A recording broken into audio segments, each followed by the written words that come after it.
Hold on, stop right there. I know you've heard that I'm trying to hit 1,000 subscribers, and look, every click, every like, every time you hit that subscribe button right now, you're not just helping a channel, you're becoming part of the story. I'm telling you, this is the football story that the entire world is going to be talking about 5 years from now. This isn't just about a quarterback change, it's about a hostile takeover of an NFL franchise. So before we dive into the deepest, most chaotic waters the Cleveland Browns have ever navigated, do me a favor. Hit that subscribe button right now and let's get into it. The news dropped like a nuclear bomb on the city of Cleveland, a shockwave that rattled the foundations of the Browns facility and sent tremors through the entire NFL. In a move that felt both sudden and tragically inevitable, the team announced that Dillon Gabriel, the rookie quarterback from Oklahoma, would be starting. The Joe Flacco era, a brief and miserable experiment, was officially over. On the surface, it's a standard football story. An aging veteran fails and a young rookie gets his shot.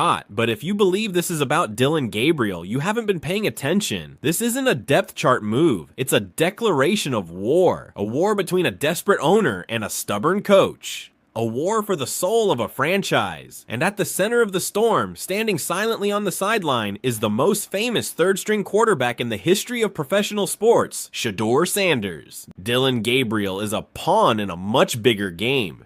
He's the opening act, the sacrificial lamb. The appetizer served before the main course that the entire world is waiting for. Every single snap he takes will be viewed through the lens of the man he's keeping on the bench. Every completion will be met with the question, could Shedeur have done that better? Every interception will trigger a tidal wave of calls for the true chosen one. The coaching staff can feed the media polite lines about Gabriel's poise and accuracy, but nobody is buying it. The players know the truth. The fans have been screaming the truth for weeks. And most importantly, the man who signs the checks, owner Jimmy Haslam, has already made his decision. The Shedeur Sanders era is coming. The only question left is how much of the franchise will be left in flames by the time it arrives. Kevin Stefanski is coaching for his job. Jimmy Haslam is playing for headlines, and Dillon Gabriel is just trying to survive. But the future of the Cleveland Browns belongs to Shedeur Sanders, and that future is about to explode into the present, whether the head coach likes it or not. To understand why the Browns are in this mess, you have to look back at the spectacular collapse of the man who was supposed to be the steady hand, the veteran presence, the safe bet, Joe Flacco. It wasn't just a decline, it was a nosedive straight into the ground, a fiery wreck that embarrassed everyone associated with it. The former Super Bowl MVP, once known for his cannon arm and ice-cold demeanor in the playoffs, arrived in Cleveland looking like a man who had lost a fight with Father Time and then been run over by him for good measure. His mechanics were stiff, his passes wobbled, and his decision-making had slowed to a glacial pace. He wasn't just missing receivers, he was actively gifting the ball to the other team with a generosity that would make Santa Claus blush. The interceptions were bad enough, but the fumbles, the deer in the headlight sacks, and the 3-and-outs became the miserable rhythm of the Browns' offense. The man they once called Joe Cool was gone. In his place was a new, crueler nickname that stuck to him like cheap glue. Fluco, a fluke, a fraud, a ghost haunting the field in a Browns uniform. The humiliation wasn't just contained to the stadium or the vicious corners of social media. It followed him home. In a moment that perfectly captured the tragic comedy of his tenure, a video went viral showing Flacco's own children roasting him. You heard that right. His own kids were caught on camera calling their dad trash. Think about that for a second. When your performance is so bad that the people who share your DNA are clowning you, the story is over. That clip was more than just a funny internet moment. It became a symbol of the franchise's delusion. It was proof that the entire world, even a child, could see what head coach Kevin Stefanski stubbornly refused to. Joe Flacco was finished. And yet, Stefanski clung to him. Like a captain refusing to abandon a sinking ship that was already at the bottom of the ocean, the coach kept trotting Flacco out there week after miserable week. He would stand at the podium and talk about Flacco's experience, his knowledge of the system, his leadership. But the players in the locker room weren't blind. They saw a quarterback who couldn't move the ball, who was killing drives, and who was wasting the heroic efforts of their top-tier defense. The fan base, a group of people who have suffered more than any in professional sports, was reaching a breaking point. The boos at home games weren't just boos. They were primal screams of frustration. Stefanski's loyalty wasn't seen as noble. It was seen as insanity. It was coaching malpractice. He was valuing a washed-up veteran's past over the team's present and future. But in the end, the decision was ripped from his hands. Because Joe Flacco wasn't just losing games. He was losing the fan base. He was losing the locker room. And most importantly, he was losing the confidence of the one man Stefanski couldn't afford to cross, the owner. Jimmy Haslam watched from his luxury box as Flacco's mistakes piled up. And he saw more than just bad football. He saw his multi-billion-dollar investment being dragged deeper into the mud. He saw a dead weight, an anchor of mediocrity, and he decided it was time to cut the rope. Flacco's benching wasn't a football decision made by the coach. It was a business mandate delivered from on high. It was the owner stepping in and screaming, "Enough!" The fall of Joe Flacco wasn't just the end for a player. It was the first shot fired in the war for Cleveland's future. Behind every chaotic decision, every baffling headline, and every quarterback controversy in Cleveland, one name always lurks in the shadows, pulling the strings. Jimmy Haslam, the billionaire owner of the Browns, isn't content to just own the team. He has to run it, meddle in it, and be the star of the show. And this latest quarterback earthquake has his fingerprints smeared all over it. Around the league, they have a name for him. The poor man's Jerry Jones. It's a brutal but fitting comparison. Like the Cowboys owner, Haslam craves the spotlight, aches for media attention, and is obsessed with the perception of his franchise. But unlike Jones, he hasn't built a dynasty. He's presided over a dumpster fire. Let's be brutally honest, a cautious, risk-averse coach like Kevin Stefanski would never have made this move on his own. He would have ridden the Joe Flacco train until it derailed in a ditch, content to play it safe. But then came the call from above. Haslam, restless and embarrassed by the team's performance, stepped in with the subtlety of a sledgehammer. He didn't suggest a change. He demanded one. He wanted to see the rookies. He wanted to see what he had invested in. And what he really wanted was to see the marketing machine, the golden goose, the one player who could make the Cleveland Browns nationally relevant overnight, Shedeur Sanders. This obsession didn't start this season. You have to rewind to the days before the NFL draft. While other owners were meeting with scouts, Haslam was having dinner with Deion and Shedeur Sanders. He wasn't just scouting a quarterback, he was courting a brand. He saw the charisma, the star power, the built-in narrative. He saw jersey sales, headlines, and TV ratings. Shedeur Sanders wasn't just a fifth-round flyer. He was a hand-picked passion project for the owner. Haslam knew that a player with the Sanders name, coached by the legendary Prime Time, was more than a football player. He was a story, and Jimmy Haslam loves a good story, especially when he gets to be the hero who wrote it. That's why this move to start Dillon Gabriel is so transparent. It's Haslam's opening move on the chessboard. He forces Stefanski's hand, gets the washed-up Flacco off the field, and puts a rookie under center. It creates the perfect scenario. If Gabriel plays well, Haslam looks smart for pushing for the youth movement. If Gabriel fails, the calls for Shedeur become an unstoppable roar, giving Haslam the public mandate to force his coach to play his guy. It's a win-win for the owner and a no-win for the coach. Haslam has seen the numbers. He knows Shedeur is already the most popular third-string quarterback in NFL history. He knows the jersey sales are through the roof. He knows that every time Shedeur's name is mentioned, the team trends nationally. Putting Shedeur on the field isn't just about trying to win a football game. It's about transforming the franchise's identity. In one move, the Browns would stop being the sad sack factory of sadness and become the most talked about team in the league. That's the kind of publicity a man like Jimmy Haslam can't resist. He didn't just draft a quarterback, he drafted a celebrity, a headline generator, a human buzz machine. Dillon Gabriel is just the placeholder. The real show, the one Jimmy Haslam paid for, is waiting in the wings, and the owner always gets what he wants. A coach on an island. Stefanski's losing battle. While Jimmy Haslam plays chess from his skybox, Kevin Stefanski is the man on the ground, tangled in the strings, trying desperately to maintain some semblance of control over a situation that has already spun wildly out of his grasp.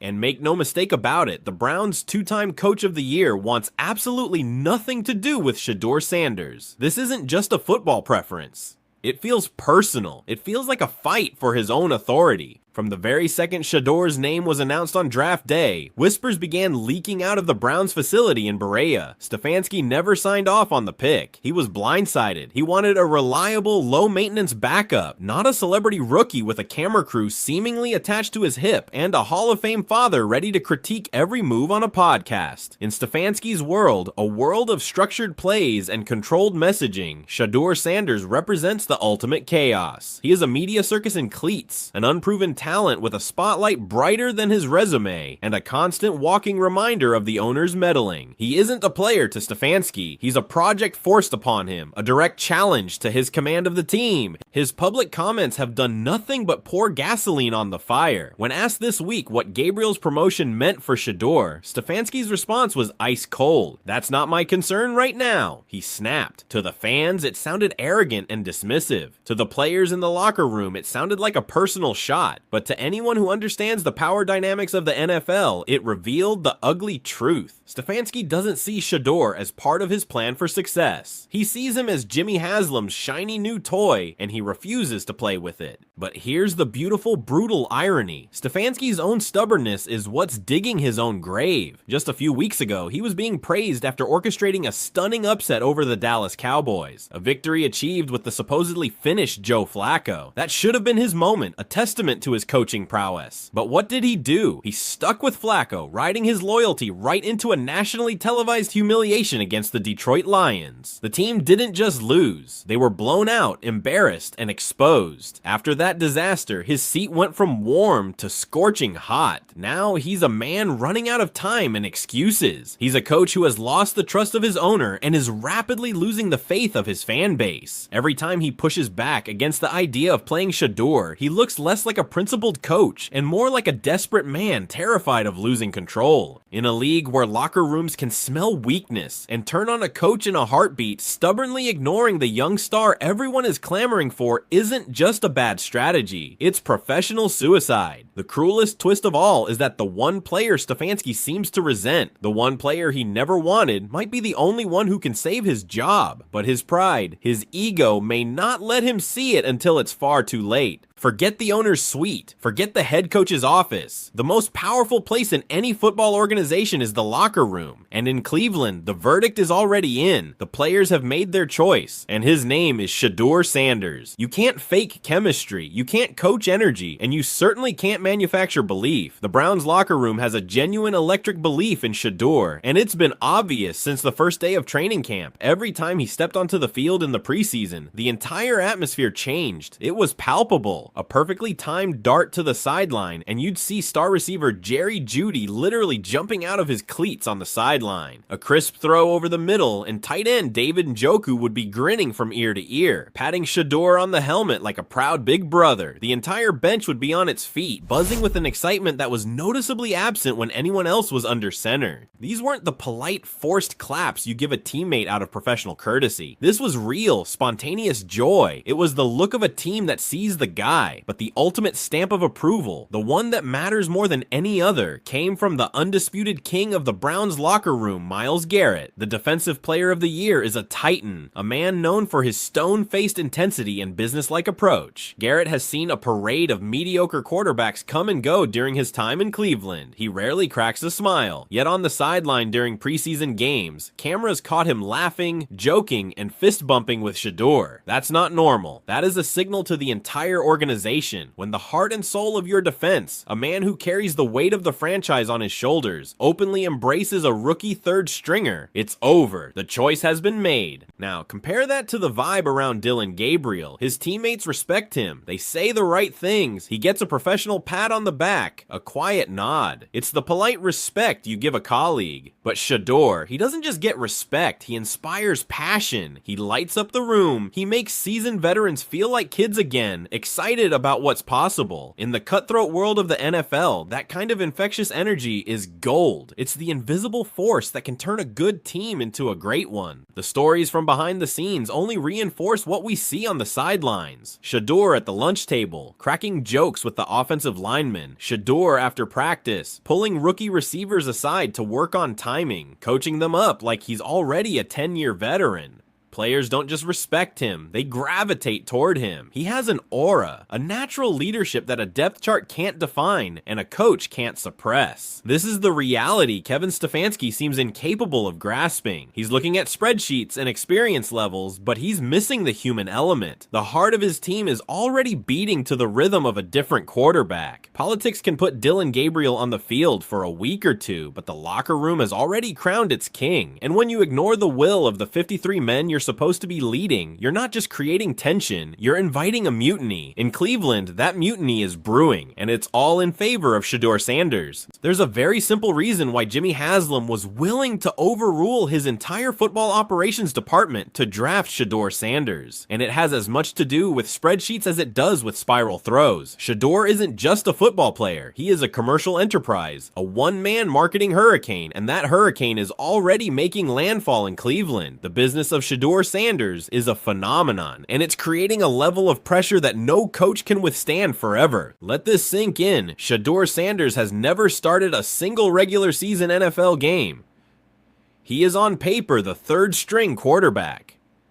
And yet, his number 12 Browns jersey is one of the hottest selling items in the entire league. Not just in Cleveland, not just in Ohio. We're talking nationwide. Fans of other teams, people who couldn't point to Cleveland on a map, are buying his jersey because they want to be a part of the movement. The Sanders legacy transcends team loyalty. This isn't about depth charts anymore. It's about consumer demand. And in the business of the NFL, demand is power. Jimmy Haslam sees the receipts. The Browns marketing department sees the social media analytics. The players see the buzz. Every sold out jersey, every viral highlight from practice, every ticket purchased by a fan hoping to catch a glimpse of him is another piece of evidence that Shedeur isn't just the people's choice. He is the financial lifeline for a franchise that has been starving for relevance. The optics are undeniable. You have Joe Flacco, a relic from a bygone era with zero buzz. You have Dillon Gabriel, a promising rookie but a virtual unknown to the casual fan. And then you have Shedeur, the son of Deion Sanders, the kid who put Jackson State and HBCU on the national map, the leader who took a 1-11 Colorado team and made them the biggest story in college football. He is a household name who has never taken a meaningful NFL snap. Cleveland hasn't had a star with this kind of gravitational pull in living memory. They've had Pro Bowl players, but a true star, a personality so big it changes the entire conversation around the team. That's a different stratosphere. Shedeur doesn't just bring a talented arm, he brings an audience. He brings eyeballs, he brings attention. And in the modern NFL, attention equals revenue. That is why this is so much bigger than football. Starting Shedeur Sanders in a game wouldn't just be a change in offensive strategy. It would be a major corporate event. ESPN's pregame shows would lead with his name. Talk shows would dedicate entire segments to debating his performance. The Browns would instantly become a national story. Jimmy Haslam is not just aware of that. It's the entire reason he made the pick. In Cleveland, winning is the goal, but business is the reality. And when your most marketable, most popular, and most electrifying asset is sitting on the bench while your team sputters, it's not just bad football, it's bad business. And in Jimmy Haslam's world, there is no greater sin. To truly grasp why the belief in Shedeur Sanders is so unshakable, you have to understand that he isn't like any other rookie. He's not some kid wide-eyed and terrified by the bright lights of the NFL. He was born in those lights, raised in them, and meticulously groomed for this exact stage since he was old enough to hold a football. His father is not just a Hall of Famer. Deion Primetime Sanders is a living masterclass in how to command the spotlight and thrive under unimaginable pressure. Deion lived his life as a spectacle, conquering the NFL, Major League Baseball, and national television, and he made sure his son was taking notes every step of the way. The stories from within the Sanders family are legendary. Deion didn't just teach Shedeur how to read a defense. He taught him how to handle a press conference. He didn't just coach him on his throwing motion. He coached him on how to manage expectations. His famous line to his son was, "Wherever we go, the cameras are coming, so be ready." That wasn't fatherly advice. That was a training regimen. Shedeur wasn't just raised to be a quarterback. He was engineered to be a franchise quarterback. His entire career has been a series of pressure tests, and he has aced every single one. At Jackson State, he did more than just win games. He became the face of a cultural movement, bringing unprecedented national attention and resources to HBCU football. He carried the weight of an entire community on his shoulders and delivered championships. He proved he could be more than just a player. He could be an icon. Then came Colorado, an even bigger challenge. He walked into a program that was a national joke, a team that had won a single game the previous year. Overnight, they became the most watched, most talked about team in the country. The pressure was suffocating. Every game was a circus. And who was at the center of it all? Shedeur. He was the leader, the face, the one who had to deliver when the entire world was watching. And he did. He led them to thrilling upsets, filled stadiums to capacity, and dominated the headlines week after week. That's what separates him from Dillon Gabriel and every other young quarterback. The NFL stage isn't new to him. The cameras, the critics, the doubters, the crushing weight of expectation. He's faced it all before, and he has never flinched. He has proven time and time again that the bigger the moment, the brighter he shines. This is why those who know the game aren't just hopeful about Shedeur. They are certain there will be no learning curve. There will be no culture shock. He won't be intimidated by the moment because he has been preparing for this moment his entire life. Sanders isn't just ready for the NFL spotlight. He was built for it. So Dillon Gabriel gets the keys to the car. He will walk onto the field in London with the weight of a city, a coach's job, and an owner's impatience on his shoulders. But here is the cold, hard truth. No matter what he does, his reign as the starting quarterback of the Cleveland Browns is destined to be temporary. This entire saga ends in only one place, with Shedeur Sanders under center. Consider the two possible scenarios for Gabriel. The first and more likely is that he struggles. He's a rookie being thrown into the fire behind a shaky offensive line, a few bad games, a couple of costly turnovers, and the situation will become untenable. The fans in Cleveland are not known for their patience. The chance for Shedeur will start as a whisper and grow into a deafening roar that echoes from the stands to the owner's box. Stefanski can try to ignore it, but when the pressure from the fans, the media, and his own boss becomes an avalanche, he will have no choice but to buckle. He's facing a situation that is the definition of a catch-22. If Gabriel starts throwing picks, the public and private pressure for Sanders will be immediate and overwhelming. Stefanski would have to bench Gabriel to save the season, but that would mean admitting he was wrong about Flacco and wrong about his desire to keep Sanders off the field, effectively handing a victory to his meddling owner. This forces his hand, and he is forced to play the player he never wanted, but who might be the only one who can actually save the season, and by extension, his job.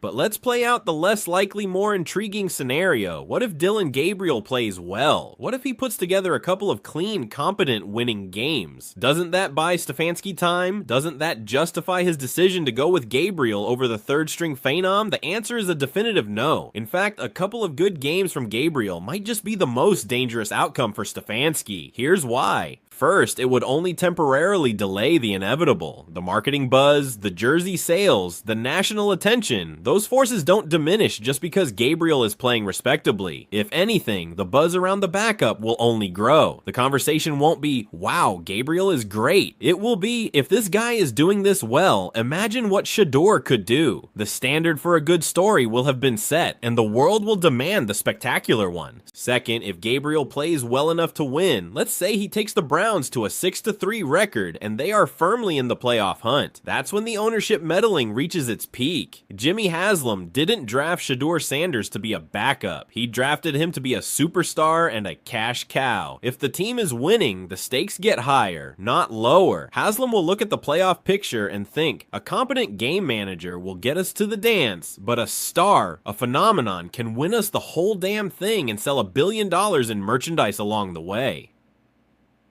At that point, the owner has a public mandate. He can walk down to Stefanski's office, not to yell, but to offer a choice that isn't really a choice. Coach, you've done a great job, but it's time to go for the gold. Put Shedeur in. It's time to win, and it's time to take this franchise to the next level. A winning record gives Haslam the moral high ground to demand the change and put Stefanski in an even tighter spot. If Stefanski refuses, he is now the coach actively holding back a winning team from its perceived potential and defying his owner for a second time. That's a firing offense regardless of the record. Stefanski is in a box canyon, and both exits lead to Shedeur Shedeur Sanders. Either Dillon Gabriel plays poorly, and the pressure is immediate and overwhelming, or Dillon Gabriel plays well, and the owner leverages the team's success to usher in his chosen star. The only way Stefanski truly wins is if Gabriel plays just well enough to keep his job, but not well enough to inspire the owner to take over the narrative, which is an impossible balance for any coach to maintain. It's a lose-lose situation for the head coach, a ticking clock that started the moment Shedeur's name was called on draft day. The clock is ticking because, right now, somewhere in a quiet corner of the Browns facility, Shedeur Sanders is doing exactly what he always does. Preparing. He's not ranting on social media. He's not demanding a trade. He is acting like the professional he was engineered to be.